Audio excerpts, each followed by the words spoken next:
In this video, I want to share with you my top 5 winter projects to do on your Harley Davidson motorcycle if you haven't done them already.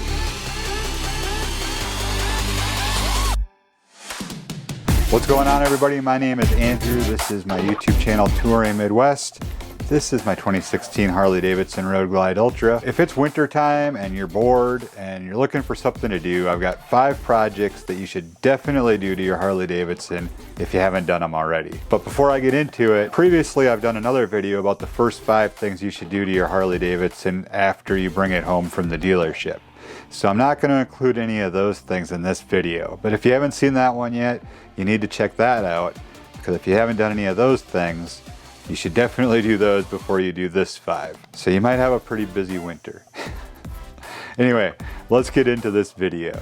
If you watched my first video and you've already done exhaust, the next thing I would do is the air cleaner. So the first thing I'm going to put on this list is a new air cleaner. More air in, more air out. You're going to get a little bit of a boost in power by adding an air cleaner. Exhaust I would do first, whether it's just slip-ons, whatever you can do. I did a decatted stock header and Cobra Neighbor Hater slip-on exhaust. I absolutely love it. This is the Cypher air cleaner from Zero 3D. I'm not going to tell you in this video what air cleaner to go with. That's a matter of preference, and you'll just have to do a little bit of research and find one you like. But I highly recommend going with a different air cleaner from stock. Number 2 on my list is a tuner. If you've already done the exhaust and now you're doing the air cleaner, you are pretty much forced into getting a tuner. You can do either exhaust or an air cleaner and be fine, but once you do both, more air in, more air out, you're changing the air to fuel mix ratios and things like that. It's time to do a tuner. It's going to throw things off with your bike and not run properly otherwise. For me, I went with the Power Vision by Dyno Tune, and I absolutely love this thing because unlike other ones where you might need a laptop or at the very least your cell phone, this is right here. It's got a screen, it's touch screen. The capabilities of this thing is great, and if you own multiple motorcycles or if you think you will own more than one in the future, all you have to do is download a different map on here. This will hold multiple maps for multiple bikes, so you can switch back and forth, do your tuning, and this is the only one you're going to need to buy. The Power Vision by Dyno Tune, highly recommend this thing. Number 3 on my list could have actually gone in the original video, the top 5 things to do to your brand new Harley Davidson motorcycle, but I left it for this one because I think stock handlebars, it's really a matter of preference. You're going to want to change it more than likely at some point, but I just don't know if it's necessarily the first thing that you have to do. Wait till winter. Make it a winter project if you live somewhere where you can't ride year-round. Now, these are the clip hanger handlebars from Clockworks. I absolutely love these things because of how adjustable and customizable they are. You don't have to like try out a bunch of different handlebars.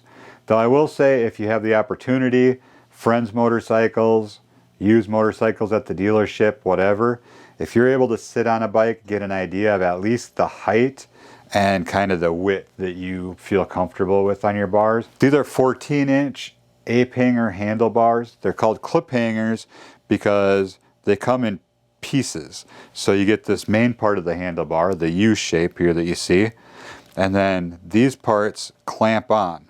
So the nice thing about this is all you have to do is when you're installing this, kind of get these snugged up a little bit. You're able to actually move this part of the bar in or out, whatever way feels most comfortable to you. Also, depending on what way you put these on, this part of your bar will be straight out or come at a slight angle like this. I originally had mine angled down just slightly and ended up redoing it and making them straight. I prefer the feeling of the straight handlebar a lot better. And I've got them just slightly angled inward. Depending on your reach or your comfort, you might have one completely different than the other, and that's fine too, whatever works for you. The Clockworks clip hanger handlebars, super cool. I love them. They're available in chrome or black, and they're kind of unique. I haven't seen a ton of people running these bars. So whether you go with these or something else, highly suggest making handlebars a winter project for your bike.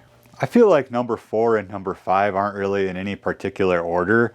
I just got to thinking these are a couple things you could do that won't break the bank. They'll give you something to do over the winter, and if you haven't done it already, you might want to start thinking about it. Number 4 is footboards, foot pegs, whatever, highway pegs. If you didn't add highway pegs from my first video, that first of all, you got to add highway peg mounts. Just do it. Just stop stalling. It's time.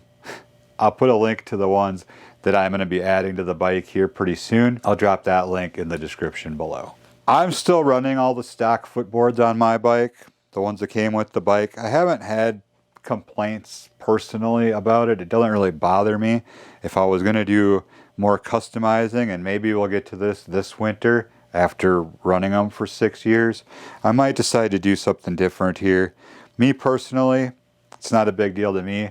I just know that a lot of guys do like to change out their footboards. It's one of the first things they do. I've also heard point of contact. So anything that you touch most of the time when you're riding, which is grips, seat, and footboards or foot pegs, that's the main things you should change. It's just a matter of preference. Ton of different options for footboards, foot pegs, mini boards. Way too many to list. You're gonna have to do your research, check into that yourself. I've got a Kuryakin one here. This one's Kuryakin. This one's Harley Davidson. So I do like the ISO pegs. This is an adjustable foot peg mount, just because my kid, when he first started riding with me, Gavin, he couldn't actually reach the footboard, which is a law here in Minnesota. You have to be able to reach the footboards if you want to ride on the motorcycle. So I went ahead and added this adjustable passenger foot peg from Kuryakin, and it's really good. If you have a situation like that where your kid can't reach and you want him to be able to ride, I do recommend this adjustable passenger foot peg system from Kuryakin. It's well worth the money to get your kid on the bike.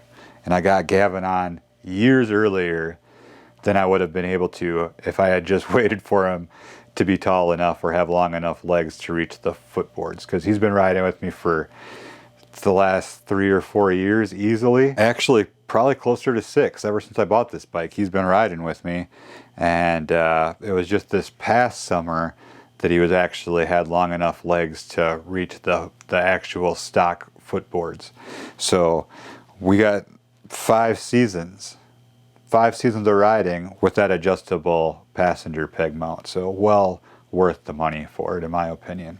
So again, that one's up to you. It's sort of optional, but if you're planning on doing it anyways, or if you're thinking I don't really like the look of these stock footboards or foot pegs, then that's a good winter project because it doesn't take up a ton of time. It's not going to break the bank. That's also the kind of thing that you can find at swap meets and Facebook Marketplace and Craigslist and eBay. So number 5 on this list is going to be a detachable sissy bar and backrest. Now, if you don't have a touring bike, you don't have the tour pack, then this is going to be very necessary for passengers to have a sissy bar and backrest pad. Even on my Sportster, my very first motorcycle, I put a little teeny itty bitty sissy bar with a back pad on it, called it a butt stop, just to keep my girlfriend from sliding off the back of the bike. And I just think it's a necessity. If you go with a detachable option, you can take it off. You don't have a passenger, put it on when you're going to have a passenger with you, and it's just the way to go. In my case, I did have a tour pack on here, just did the tour pack delete recently. What I'm going to do is put a detached kit on so I can swap out the tour pack for a sissy bar and backrest, or just roll without it like this when it's only me.